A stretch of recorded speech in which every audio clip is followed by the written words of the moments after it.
All right, so I have got to share this story with you. I've been doing this for a really long time, and we have run into our share of crazy. We've had crazy customers, we've had crazy employees, we've dealt with crazy situations. And while what I'm about to share is not as nutty as some of those, it is something that caught me a little off guard. So here it goes. So repeat customers are the best customers. We all know that they are way cheaper to keep than they are to get. And the customer that I'm going to tell you about today has been with us for over 9 years. We clean their house every single year for $475. We do their driveway for $200 every other year. And they also have a white vinyl fence around the perimeter of their backyard that we have cleaned 3 times for an additional $300 every single time. So roughly about a $6,200 lifetime value for this customer. So this is the year that we are doing the house only.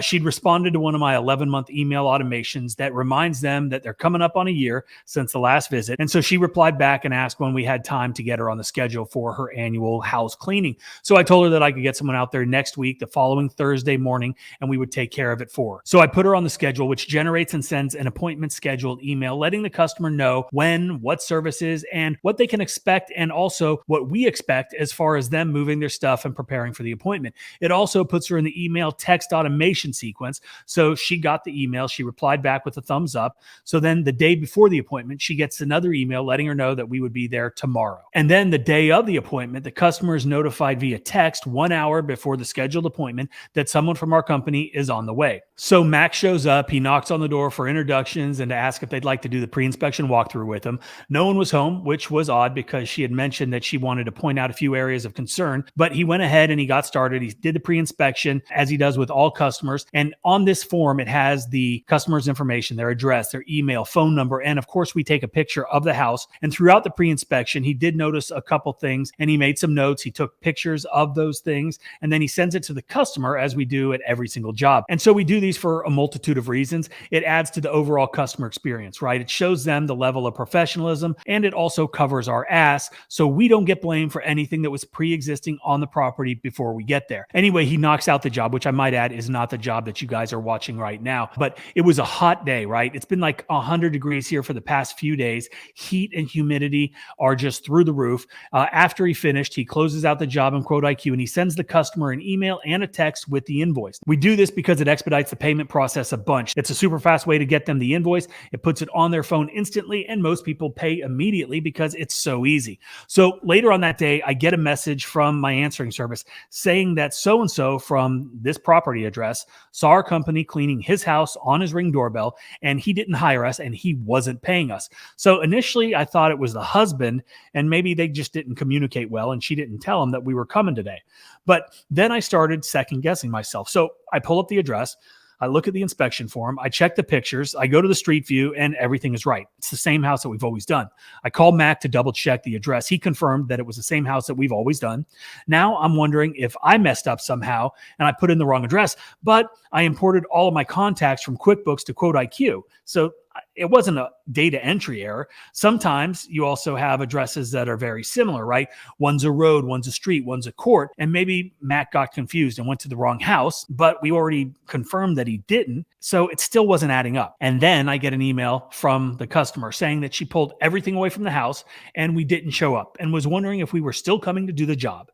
So I call her to see what was going on and ask if she had received all the emails and the text messages, the pre-inspection form, and she had. She said she hadn't opened up the pre-inspection form, but she did prepare per our instructions. And when she got home from work, she was a little bit upset that her house was still dirty. So now I feel like I'm in a Twilight Zone episode, or maybe like Impractical Jokers, and they're messing with me because none of this was adding up. None of it was making sense, and I was confused. I got to admit it. So then I call the guy back who said he saw us on the Ring doorbell. I wanted to confirm his property address. It was the right one. And so then I say, hey, it looks like you got a free house wash. I said, obviously you don't pay anything. You didn't call us. You didn't schedule it, but it's your lucky day. And then I said, if you wanted to, could you leave us a 5-star Google review? And this dude says to me, yeah, I'll leave you a review once I get home and make sure everything was done well. So, some people. Anyway, so I get off the phone with that guy, and a few minutes later, I get a call back from my customer saying that she figured it out. Okay. Now, this is where I need your help, and I need to know how you would handle this, what you would have done, and just leave that down in the comment section. But she tells me that they had moved and she had forgot to tell me that and was asking when we could get out there to finish the job. And I'm thinking to myself, finish the job? We did finish the job that you hired us to do, but you failed to tell me that you no longer lived at the property that we had on file. Now, I think I'm a pretty smart guy and I think I'm pretty perceptive, but I cannot read minds, and I'm certainly not keeping track of new home sales, but it is what it is. I did mention that we spent hours cleaning her old house for free because I can't charge someone who didn't hire us, and I was out that time, that money. Still had to pay my guy. There were chemicals, time, gas, all of it, right? Not really her problem. Kind of it is, but whatever. So I was polite and I asked what would be a good time and day to get back out there and clean her new house. And I did tell her, kind of joking, that I did expect to get 2 Google reviews for both jobs. And she laughed and she agreed. She said that she actually had already left us 1 year ago, but she would figure out a way to leave us 2 more. So that's awesome. Anyway, clearly it was an honest mistake. She is a long-term customer, lifetime value of like $6,000, right? I'm sure she gives referrals to us. She's been a great customer and she gave us a review in the past. And she said she's going to give us 2 more. So that's cool. And they will continue to be a good customer. But I want to know in the comment section down below what you would do. How would you handle this situation? All right. So that is it for today's video. I hope that you got a little laugh out of it. Hopefully it will help prevent you from making the same mistake that I did. And that is by not verifying the address. Even if you know it, even if it's in your system, you need to verify. And if you guys want to use some of the things like the email automation, the pre-inspection forms, all the things that I use, the scheduling, you can get that in 𝗤𝘂𝗁𝗤𝗂. That's why we built it. That's why we designed it. It is the fastest way to money for your business. And there are so many other cool features in there. So check that out. It's on the Google Play Store. It's on the App Store. And it's out there for you. And also, please go check out 𝗤𝘂𝗁𝗏. There is links for all of this stuff down in the comment section. Thanks for watching, and we'll see you next time.